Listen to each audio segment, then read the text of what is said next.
This week's episode is brought to you by Manscaped, the best in men's below-the-waist grooming. Manscaped offers precision tools for your family jewels. Manscaped have recently launched the ultimate men's hygiene bundle, the Performance Package. Join over 4 million men worldwide with this exclusive offer, 20% off and free worldwide shipping with the code DESIRE20.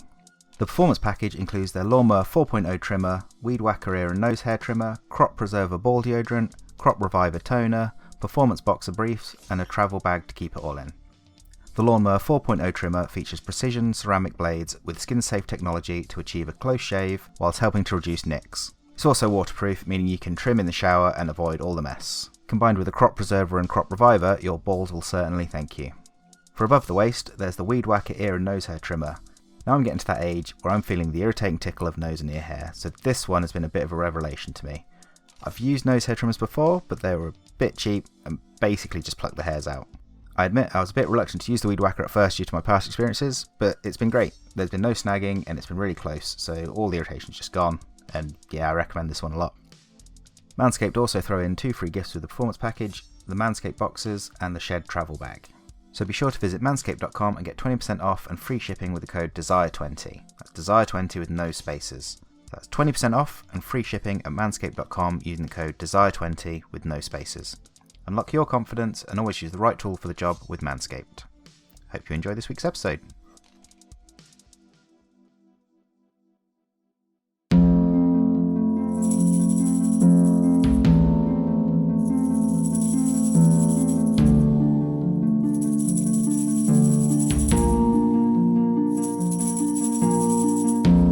We heard that some folks were down, some children missing in this fair town.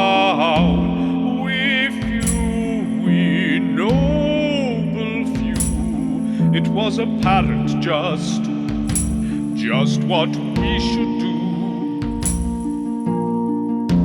Old friend, does the rogue help to point us down the correct road? We promised we would not spend the whole session shopping, but it was on the lion's shed door we were soon knocking. We hope to find the parents and ensure them that we'd hunt until it's over. Lester, we will fight torrent for you. We wish nothing but to fight this you. We will search all over the town we vow to scar. Sometimes a hero arrives when forfeit your scenes are short. Sometimes a hero arrives when forfeit your scenes are short.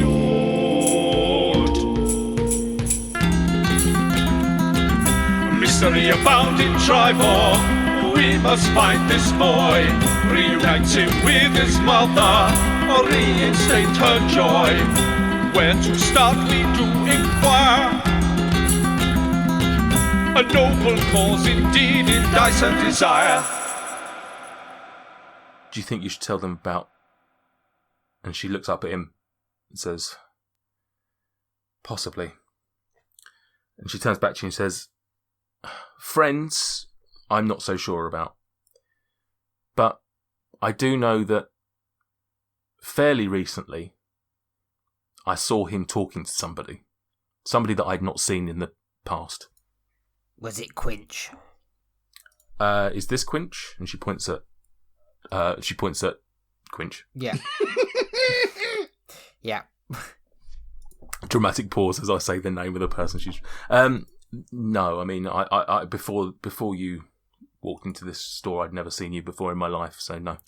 Can you describe what did this person look like? I wish I could tell you. I couldn't see him or her, but all I know was or they, indeed. them, I suppose. Any of these words, they were big, and they were hooded. Me That is the only... me big or not so big? A little smaller than you, but pretty big. Not very big then. I don't suppose he knows a young girl by the name of what's the young girl called? Sorry. The young girl is called Alma Widdens. I wouldn't have. Well, I mean, we know of the Widdens. We know them as a family, but we don't know them particularly well. I know Alma unfortunately has also gone missing. That one she was more recently. But no, they're not friends. I mean, there's a few years between them.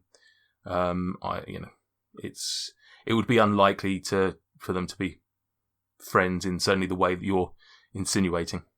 Well, I just meant perhaps they knew each other from the streets or something similar. No. I mean, Alma.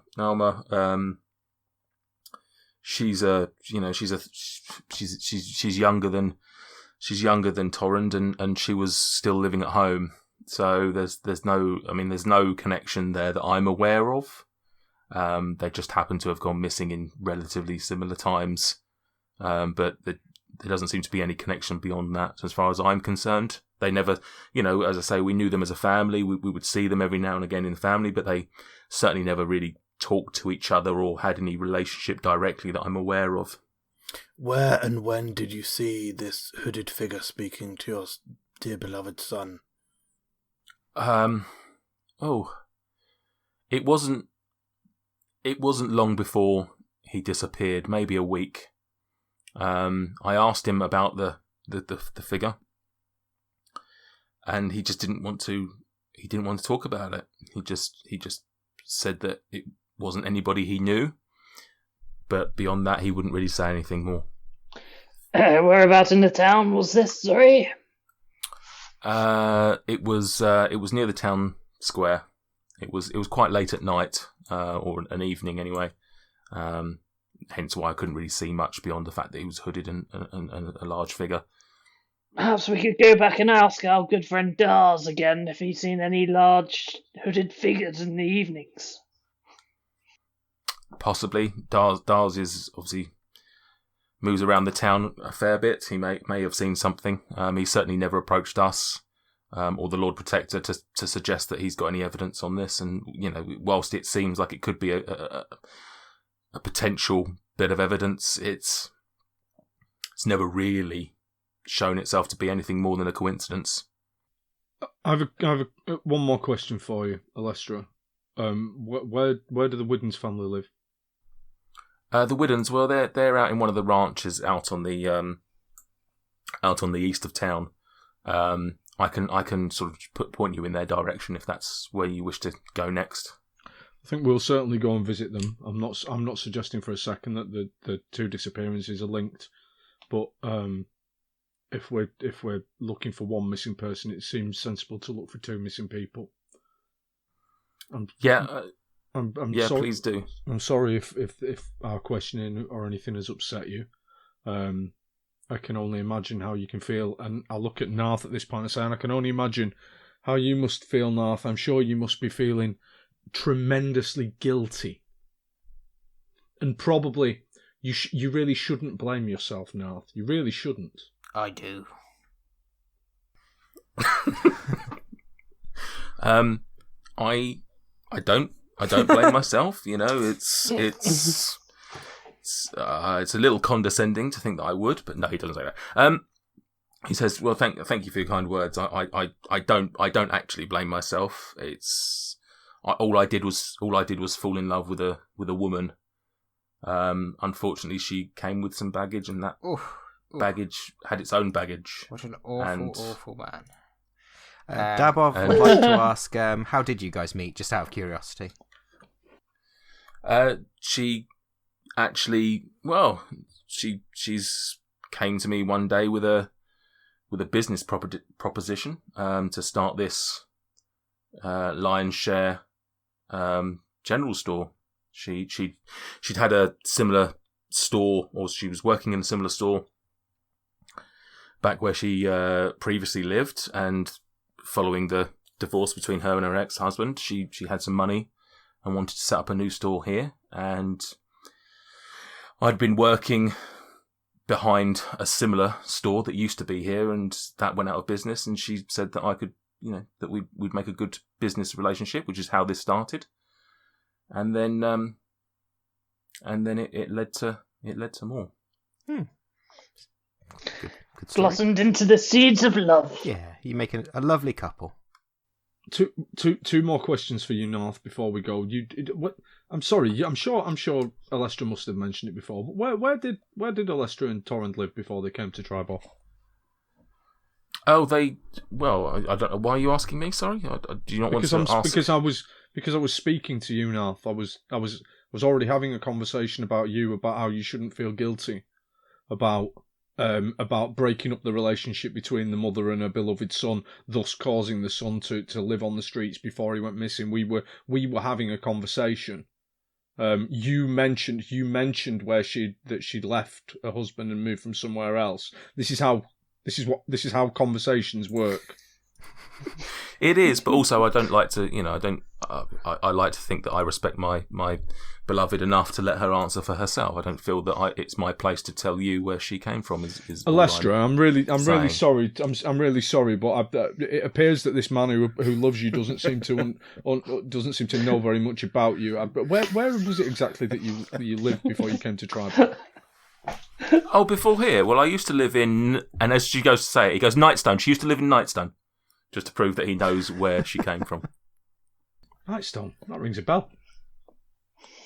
It does it? It did ring a bell until we killed the goblins. Oh, wow. And excellent. Did you say that out loud?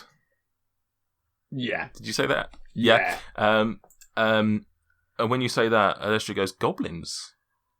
There were goblins in Nightstone. Oh, you haven't heard? No, I've been away from there a fair while. Oh, well. We are the heroes of Nightstone, my young lady. Out of curiosity, what was your ex-husband called? My ex-husband? Presumably he still lives in Nightstone. No, he doesn't. He did. Well, That's what I'm trying to figure out. let's let her say first before there might still be some emotional attachment. My husband was Darthag. Ooh. Oh, yeah. Good lad. What happened to Darthag? I've actually legitimately forgotten. He enjoys spelunking, doesn't he? Well, I think let's have this conversation with Dweezil, because I think Dweezil knows where all this is going. So, yeah, I you said goblins in Nightstone. Yes. And one of you said the saviour of Nightstone. Is Nightstone okay? It had some trouble with some Nightstone giants. the place or Nightstone the object? Because the answer to both is no.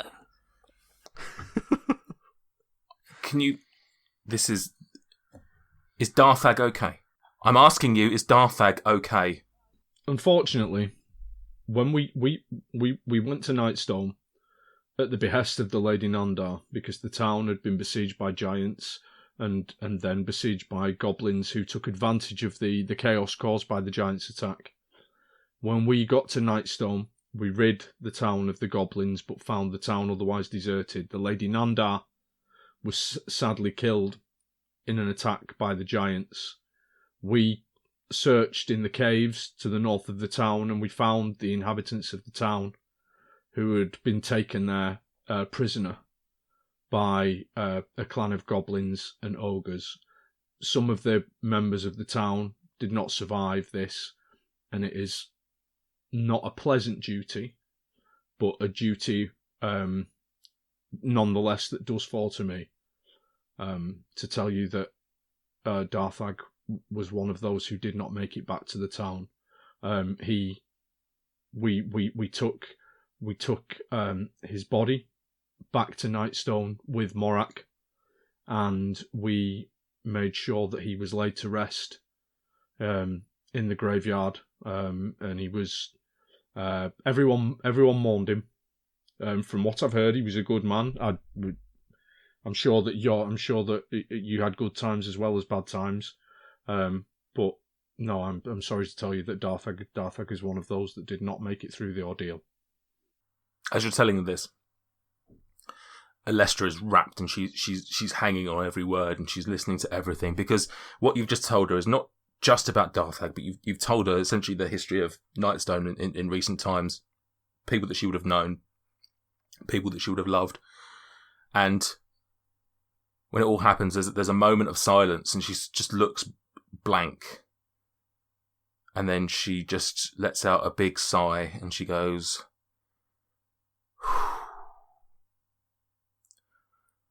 I'm glad that is dead. Wow. I was just about to ask if Krill wanted to call someone a Well, I was about to say we're so much better at delivering death notifications than we were previously. But apparently it's all for none. Listen, you said there that we would have had good times, and yes, of course we had good times. I was married to the man, and we had a fine courtship. We had a fine early relationship. And even after Torrent came, things were good. But then he changed. He got money greedy. And I just hated the man after that. And our relationship got worse and worse. And that's why I decided to move here, to leave him and everything behind. I took the one thing from him that I knew that he loved, money. And I came here with the other thing he loved, his son. And when Torrent hears of the death of his father, if Torrent hears of the death of his father, he'll also be happy. This is a delicate conversation, and I don't want you to think that I'm stepping over the mark, but it might be crucial to our investigation. Do you happen to recall when you conceived your son, what position were yourself and Dargath? Fucking hell. Oh, God. What position were you in? Fucking hell.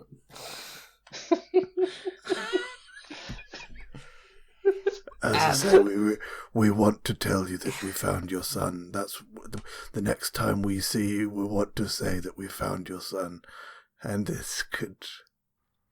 Well, I don't know for certain, but I would imagine it was reverse cowgirl. It's a favourite for sure. It's a favourite. Thank you for your help. Can when she says that, can I just make an insight on Narth and see if he gets a little twinkle in his eye? Go on then. That's a 17. You don't see any twinkle in his eye, but you do see a twitch in his bulge. Yeah, we do. Narth, I did say I had two things to ask you before. Do you have Sorry, can I just award you an inspiration, Stuart, if you don't already have one? Thank you. No, we've been playing Dungeons and Dragons for over a year, and this is the absolute first time that you've ever given me inspiration for anything, Nathan. Thank you. Yeah, I do apologise, but for wonderful role-playing, for wonderful memory, for wonderful everything, you deserve nothing but an inspiration. Thank you. Narth, I noticed that upstairs you have armour and arms. Yes. Do you have any leather-studded armour? Any leather-studded armour? Oh, you're a leather man, are you? Okie dokie. Let me. I'm sure we have some leather armour. I mean, we offer a very competitive rate here. I mean, you can.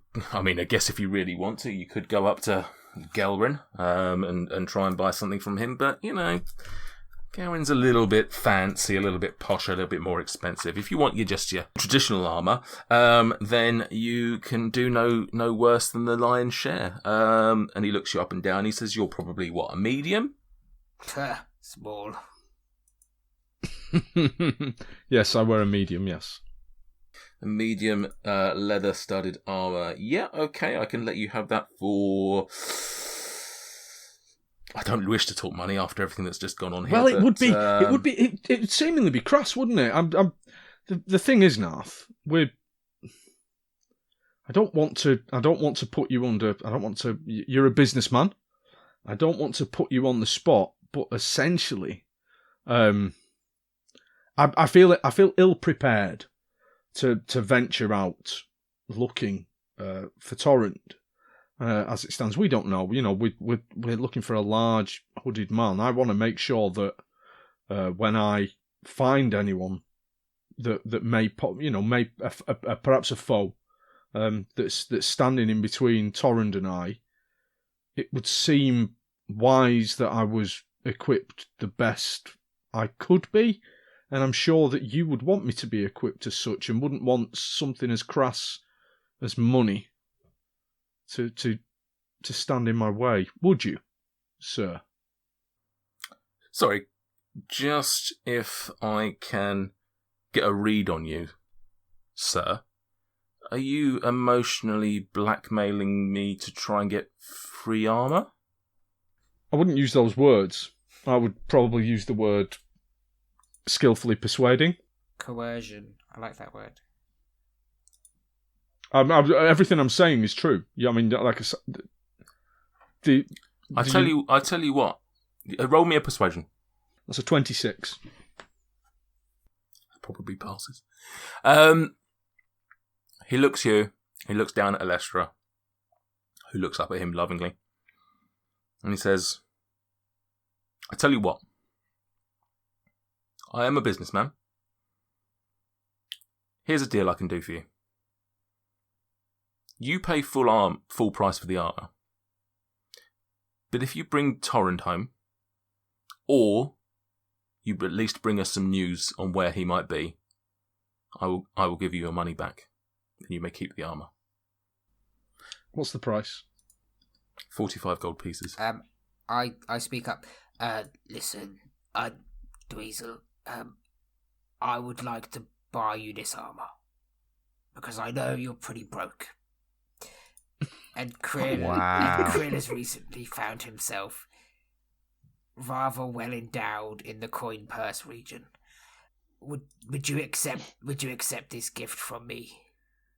Dweezil notices another bounce in Narth's bulge. Obviously, upon refund, I would want that money back. I'm really just fronting. I'm really just fronting you. I'm a loan just fronting shark. You the money.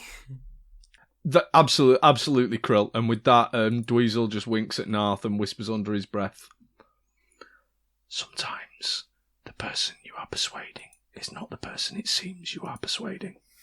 Thank you, Krill. Thank you. Okay. What was that? 45.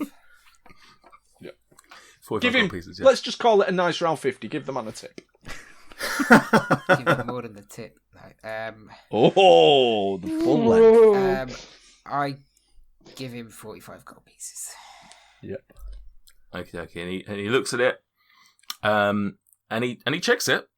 Like I say, he is a businessman. And he checks it and he counts it out That's in front good, of you. because I was planning on shorting. And make sure that you're aware that he's counting it.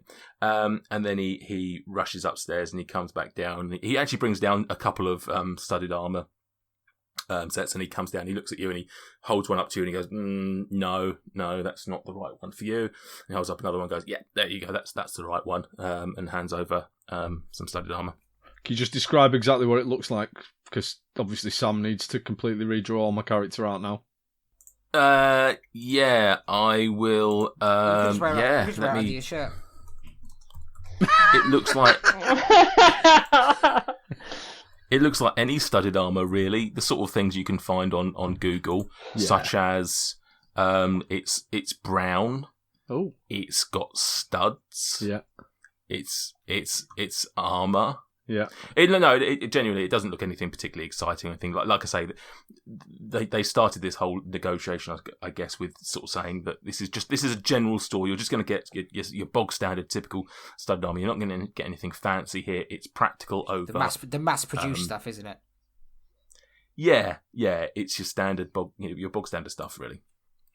When one's personality shines, you do not have to rely on things like custom-made suits of armour to make you stand out from the crowd. Narth hears that and goes, okay. And he walks over and he makes a note.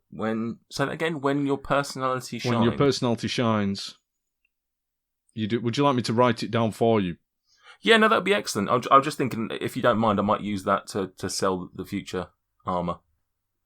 Absolutely. I'll let me write it down for you. Krill, just come over here a minute. Krill walks over. Boom, boom, boom, boom. I casually tattoo the words on Krill's face. I've not done any tattoos for a while.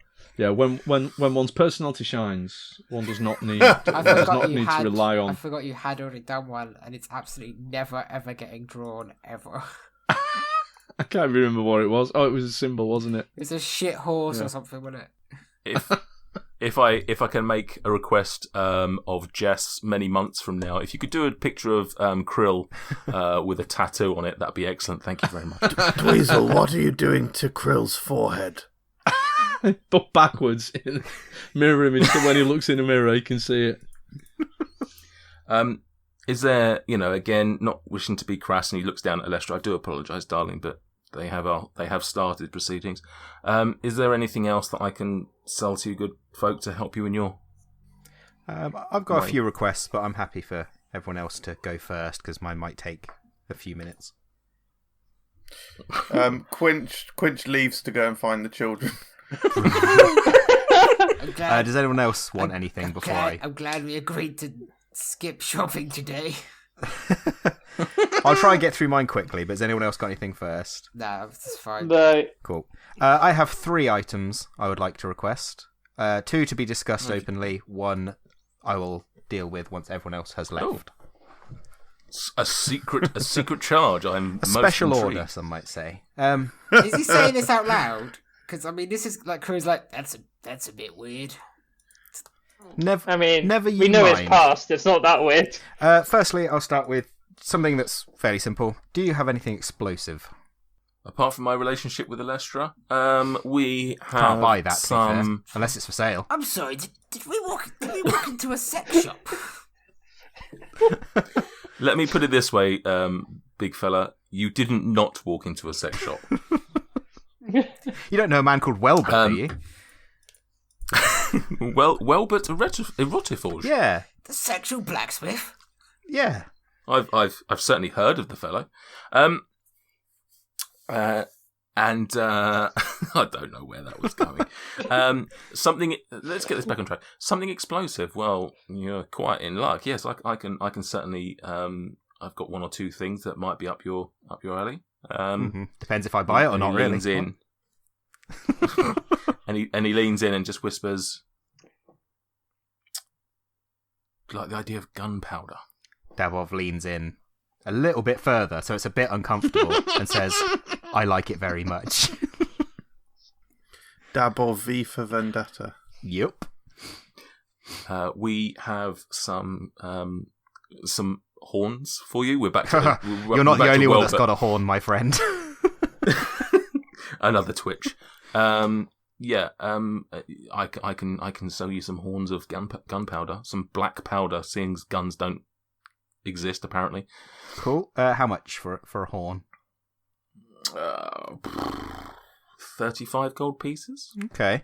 I'm going to see the total of all my items before I continue. The second one, not quite as normal. It might be a bit of a special order. But do you have any any failed pieces of armour? I'm specifically looking for maybe an arm. It doesn't have to be functional, but it has to look the part. Ideally, a metal arm of armour. Metal arm. Maybe something you've sort of armour. experimented on and it didn't quite turn out how you wanted. Not fit to be worn, but Again, if you're talking about experimental, the only thing experimental here is my relationship with Electra. But I don't have anything that we've experimented on, but I've got a few parts of armour that, have become a little damaged or... This is like shopping at TK Maxx. Or TJ Maxx for our American friends.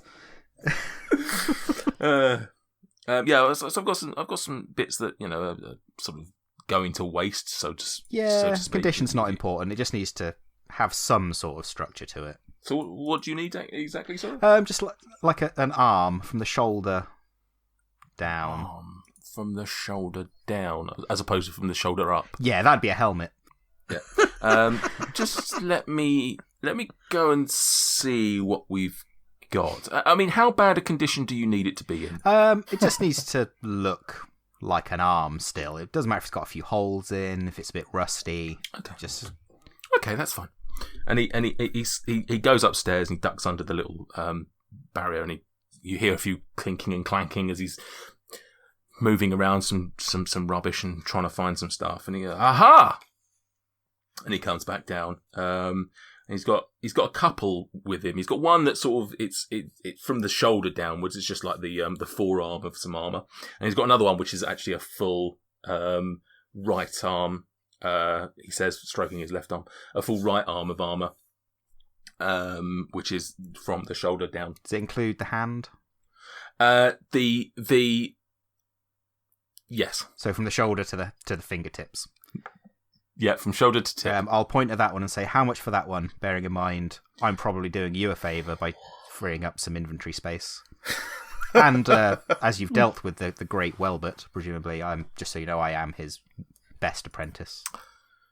Well, it's funny you should say that. I mean, I could take this to Harriet and I could pay her a fee and try and turn this into something a bit more significant, get it back in working condition. And you look at it and it is it's very dented. He's very dented. It's suitable for what I think you're trying to do, but at the same time, it certainly would need a lot of work to get it back to. So he's gonna try and deceive you into suggesting.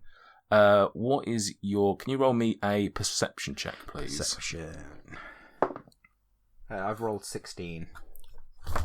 16. Yeah, I think that's gonna. Yeah, you can see right through the ruse, and he's just he's trying to mark up the price, I guess. So realistically, I could probably ask Harriet to get this knocked up for 10 gold pieces and then sell it on for probably, I don't know, 100, 150 on its own. It's still a valuable piece of armour, this. So I think all things considered, I'd probably sell it to you for, let's say, 50. Dab off. Just look at the underside of it, and with that, Dweezil just mutters a few words under his breath, and I cast a minor illusion cantrip to make it appear that the armour is almost completely covered in rust on the opposite side to where he was previously looking. Okay, yeah, I'll go along with it. Okie dokie. Can I then? Let's go for a deception check from you. No, it's not. That's. Oh yeah, he rolls a natural one. He's fooled as fuck. He looks at it, sees all the rest. Goes, oh, I didn't notice that there. That's made a fool out of me, doesn't it? Okay, cards on the table. 20 gold pieces. It's still worth scrap metal to me. 20 gold pieces. I can't do it any less than that. And how much was the gunpowder, sorry? 35 for the gunpowder. 35. So that'll be 50 for both then, would it? I was about to say... But we haven't counted in the dildos about to ask for. And studded leather armour was 45, wasn't it? It was, yeah. How about we say 75 for all three? So studded, gunpowder, and that rusty piece of crap you're trying to sell me. That I specifically asked for, but we won't mention that.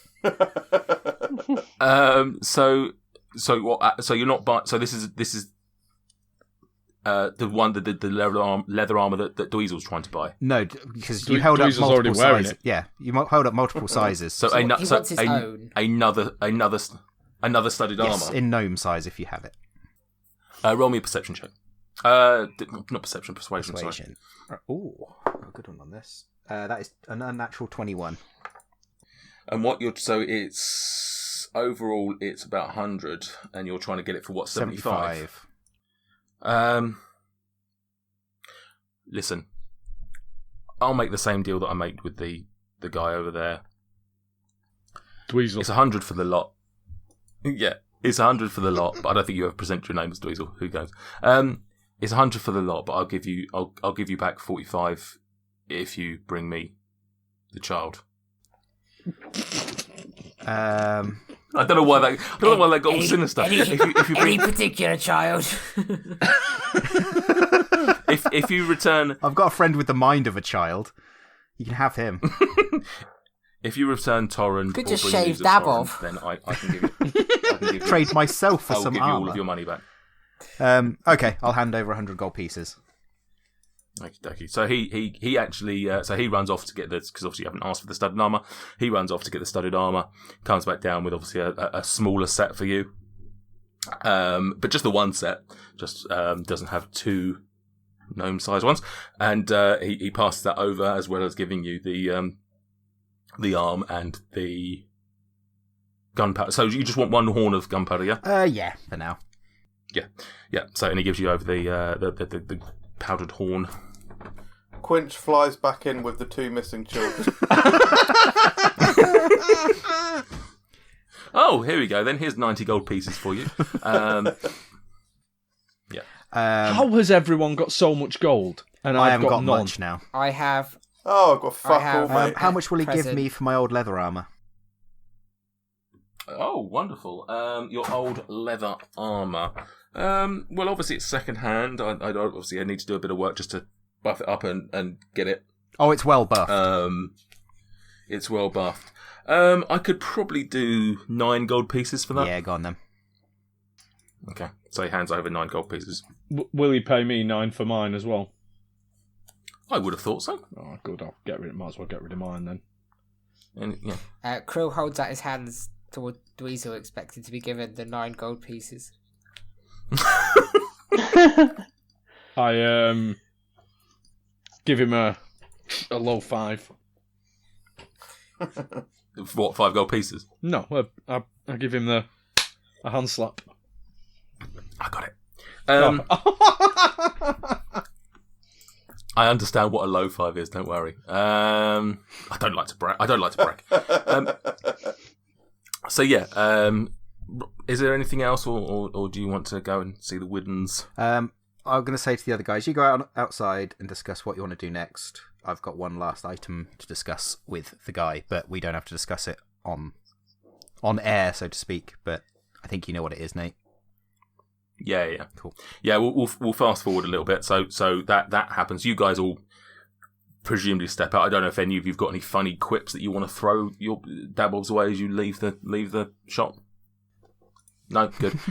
You all leave the shop and stand outside. A few minutes later, Dabov emerges with his, presumably wearing the studded armor, because otherwise you would be basically half naked, because you obviously gave over your other armor. Walking out with his goods, and so he emerges. And what do you want to do now? Thank you for joining us on our adventures. Please subscribe and leave a review on whichever platform you listen to podcasts through. You can also find us on Instagram and Twitter at Dyson Desire, where we share behind the scenes bits and bobs, and we'd love to interact with you there.